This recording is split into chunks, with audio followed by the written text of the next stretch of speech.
Boleh dibilang 2020 terakhir, 2021 ini saya mulai di Nagaya. Oke. Oh, berarti baru 2021? Iya. Bulan? Bulan Januari saya memutuskan untuk tidak lagi menjalankan asuransi. Full ke Nagaya? Iya, full ke Nagaya.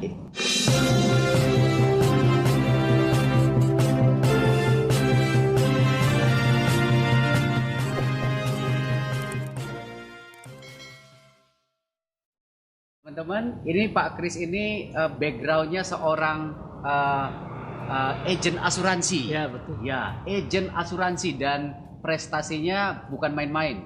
MDRT, Million Dollar Round Table. Jadi itu adalah sebuah pencapaian prestis di dunia asuransi, teman-teman. Jadi Pak Kris ini sudah punya track record di dunia asuransi yang luar biasa. Ya, Pak. Betul. Saya bergerak di asuransi dari tahun 1994. Wow. Sampai sekarang. Sampai sekarang. Boleh dibilang 2020 terakhir, 2021 ini saya mulai di Nagaya. Oke. Oh, berarti baru 2021? Iya. Bulan? Bulan Januari saya memutuskan untuk tidak lagi menjalankan asuransi. Full ke Nagaya? Iya, full ke Nagaya. Speechless saya. Soalnya saya tahu sebenarnya income-nya seperti apa. Tapi berani beralih ke dunia cryptocurrency buat saya itu saya amazed. Saya kagum, itu luar biasa, keputusan luar biasa. Nah, pertanyaannya adalah why? Kenapa, Pak? Oh, begini kan, sejak pandemi 2019 awal, akhir. Pandemi kan November 2019 mulai. Nah, terus kita mulai pandemi itu awal 2020 lah. Awal 2020 saya itu penjualan asuransi saya agak tersendat-sendat. Baik saya pribadi maupun tim saya pun berantakan. Jadi selama tahun 2020 sampai Desember itu saya hidup dari makanin tabungan. Makanin tabungan selama kerja di asuransi. Nah, 2 Desember saya ditawarin sepupu saya untuk ikut presentasi. Waktu itu tidak disebut namanya. Cuman disuruh ikut edukasi aja. Jadi masuk jebakan Batman nih ceritanya ya. Disuruh ikut edukasi. Desember saya nggak ladenin. Baru Januari, 9 Januari. Nah, disitulah saya dengar pertama kali tentang Nagaya. Nah, apa yang menarik, Pak? Apa yang menarik sampai akhirnya memilih untuk mulai atau kira-kira waktu itu langsung percaya atau gimana? Kalau saya, saya cerita dulu latar belakang saya. Saya kalau ikut seminar, saya langsung HP itu saya matikan. Jadi saya tidak konsentrasi. Namanya saya sudah buang waktu. Mau 3 jam, mau 4 jam, mau 5 jam, saya harus konsentrasi. Jadi istilahnya tidak ada waktu yang terbuang. Jika kita mendengarkan sesuatu yang baru. Itu selalu ada di kebiasaan saya. Jadi saya betul-betul full konsentrasi, step by step saya dengarkan dengan teliti. Satu yang saya tangkap, ini bisa menjadi passive income saya. Terus kedua, ini perusahaan bukan ece-ece. Nah, yang saya cerita dulu ya, passive income-nya di mana. Satu, passive income-nya kita di sini simpen dengan dana sedikit, dana kecil. Kalau di asuransi bilang dana kecil, tapi nanti hasilnya bisa membesar. Jadi di situ satu buat passive income kita. Dari mana itu passive income? Yaitu dari proyek-proyek real. Kita dapat profit sharing berupa US dollar. Nah, hari gini di zaman pandemi, siapa sih yang mau memberikan kita tiap bulan US dollar? Gitu. Jadi itu satu yang saya bilang kan itu adalah passive income real. Terus kedua, perusahaan ini tidak ECC. Satu, sudah dipercaya oleh pemerintah Korea Selatan. Buktinya apa? Yaitu pemerintah Korea Selatan sudah membuat MOU dengan CEO-nya Nagaya. Itu bukan ECC juga, dan itu bukan foto yang karangan atau segala macam. Ini yang mall nih ya? Waktu itu saya belum tahu mall. Belum mall. Jadi saya baru tahu, pemerintah Korea Selatan aja sudah percaya sama CEO. Dan dia punya cita-cita, percaya bukan percaya gitu aja, mau membangun mall.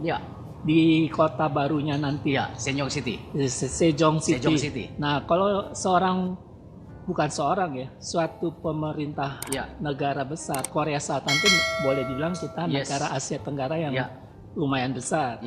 Dia aja mau investasikan triliunan untuk membangun mall. Ya bangun mall kan pasti triliunan, betul kan? Tentu. Kalau pemerintah Korea Selatan aja mau investasikan sekian triliun untuk membangun mall pertama kripto dan alat bayarnya adalah Nagaya, itu adalah investasi paling besar di dunia kripto. Dan yang pasti mall atau pemerintah gitu ya. Ketika mempercayai sesuatu bisnis pasti udah validasi dulu, benar. Setuju. Jadi memang bukan sesuatu yang mudah ketika bisnis to government terjadi sebuah kerjasama bukan perkara mudah, bukan hal yang mudah. Setuju ya? Itu yang saya lihat, itu yang menggelitik saya. Ini harus saya jalankan. Satu lagi yang ketiga, aset. Kita ini sedang membeli aset. Bentar, yang pertama passive income. Dari potensi project yang dijalankan Nagaya, secara real. Ada potensi mendapatkan sharing profit. Ya, betul. Oke. Itu dalam bentuk US dollar. Ya. Cash itu. Cash. Ya. Yang kedua tadi perusahaan ini tidak dipercaya oleh pemerintah. Bukan ECE. Pemerintah luar lagi. Yang ketiga, sekelas Korea Selatan. Yang ketiga itu adalah nilai aset yang kita beli. Yang tadi saya bilang kan kita beli dari uang kecil. Kita kan nanti akan menjadi uang besar. Ya. Itu yang prinsip di asuransi. Kita uang kecil. Kita keluarin uang kecil tapi kita dapatnya uang besar. Nah, beli ikan teri dapat ikan kakap gitu. Ikan paus. Bisnisnya ini mulai dengan satu Nagaya. Itu yang bikin saya makin tertarik karena pasar saya itu dari kelas kecil sampai kelas atas konglomerat bisa masuk semua. Dulu prinsip ini saya dapat di asuransi. Kita bisa jual ke nasabah yang 300 ribuan sebulan, bisa atau 1 miliar. 1 miliar setahun juga bisa. Itu kan saya udah alamin. Jadi di sini di Nagaya itu bahkan lebih rendah dari 300 ribu bisa mulai bisnis ini. Itu yang membuat saya tertarik. Jadi pada saat selesai presentasi itu langsung saya beli tidak banyak, cuma 5 Nagaya. 5 Nagaya itu di awal tuh. Itu di awal. Tapi itu dulu waktu beli 5 Nagaya karena faktor ketidakpercayaan atau memang ada sebuah strategi lain? Ada ini. Saya sayang untuk mengeluarkan uang besar. Kedua, saya mau mengajak juga sesuai dengan saya. Kalau saya percaya dengan mulainya dengan kecil, berarti kan saya mau ngajak teman-teman saya yang sesuai kemampuannya segitu. Betul. Jadi saya mulai juga dengan yang terjangkau oleh lingkungan teman-teman saya yang saat ini sedang mengalami pandemi. Jadi cuma beli 5 Nagaya, waktu itu cuma 90.000. Jadi itulah awalnya gitu. Tapi pas sampai di rumah, karena kan saya lihat nilai asetnya ke depannya jadi $100 satu kepingnya. Nah kalau sekarang saya cuma punya 5, di rumah saya berpikir 5 kali 100 saya cuma punya $500. Nah waktu itu saya pikir kalau 5 tahun lagi saya cuma punya $500, ya ngapain juga saya jalanin Nagaya. Belum lagi inflasi soalnya ya. Terus akhirnya saya nambah. Saya nambah beli 25 koin lagi. Kemudian akhirnya dari situ saya mulai jalanin. Saya ajak teman-teman terdekat saya. Saya juga istilahnya bukannya langsung diterima oleh teman-teman dekat seangkatan atau seprofesi. Banyak cibiran juga. Seperti itu Pariben. Betul. Jadi awalnya seperti itu. Bukan strategi boleh dibilang karena saya untuk merangkul teman-teman yang lagi kesusahan. Jadi bisa dengan 5 Nagaya mulainya. Jadi ketika mereka mendengarkan presentasi mereka nggak minder duluan ya Pak Jadi mereka ngerasa pede gitu ya. Wah 5 juga ternyata bisa. 100.000 juga udah bisa berinvestasi. Setuju loh Pak. Jadi kita di di daerah ya, kita di daerah itu sampaikan ke masyarakat, mereka sangat welcome dan mereka bilang, wah ini Nagaya kayak malaikat. Kenapa? Di mana coba bisa berinvestasi mulai dari puluhan ribu atau ratus ribu. Ya. Kalau kita sebut investasi ya, sebenarnya kan Nagaya ini kan sebuah aset ya, kita beli. Tapi ketika kita membeli Nagaya sebagai aset, kan niatnya adalah nunggu kenaikan Nagaya itu naik. Ya betul. Jadi mahal. Ya, betul. Ya kan bisa kita katakan juga itu sebuah niat berinvestasi. Betul ya? Niat betul. Berbagi. Ya. Nah, akhirnya dengan cara ini ya Pak Kris bisa berbagi ke orang. Ya. Nah, lebih banyak orang dengar Nagaya, lebih banyak orang yang suatu hari jadi kaya raya loh, Pak. Ya betul. Itulah salah satu ibadah kita ya. Wah, keren. Itu ibadah kita satu. Jadi saya sekarang ini bukannya berbagi, bercerita sama waktu menjalankan asuransi. Ya. Setiap hari saya bercerita tentang asuransi. Ya. Manfaat asuransi. Betul. Saat sekarang saya adalah selalu bercerita manfaat Nagaya. Manfaat memiliki Nagaya.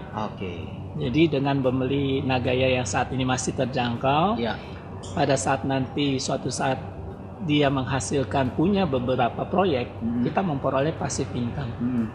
Belum lagi nanti harganya Nagaya itu semakin melambung tinggi, nah itulah kita juga sudah betul-betul real. Jadi uang kecil kita menjadi uang besar. Nah, karena kenapa saya bisa berkata seperti itu? Karena satu, keunggulan Nagaya itu koin yang ada isinya. Yes. Kedua, eksklusif koin itu bisa berkurang. Bukan hanya tetap jumlahnya, tapi berkurang. Jadi disitu karena koin semakin sedikit yang beredar di pasar, otomatis harga yang akan melambung tinggi. Karena yang diperebutkan, penawaran pasti makin tinggi. Yang diperebutkan oleh 8 miliar penduduk dunia. Dan masih terus bertambah pastinya. Terus bertambah.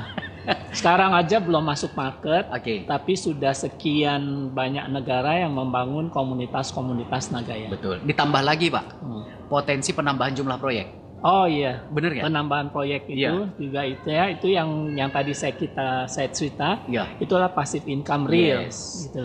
Kita punya uang sedikit, tapi kita punya beberapa proyek. Jadi sudah kayak konglomerat, tapi konglomerat kan perlu menciptakan uang besar dulu, baru punya tambang-tambang. Kalau kita uang kecil, punya tambang-tambang. Punya peluang untuk menikmati hasil tambang. Proyek yang besar-besar gitu ya. Setuju, Pak. Berarti artinya alasan Pak Kris bisa ngelihat suatu hari nilai Nagaya bisa mendekati, menyamai, bahkan melewati Bitcoin hari ini adalah karena faktor itu. Faktor pengurangan jumlah koinnya bisa berkurang, terus penambahan proyeknya bertambah, secara otomatis profitnya pun akan meningkat.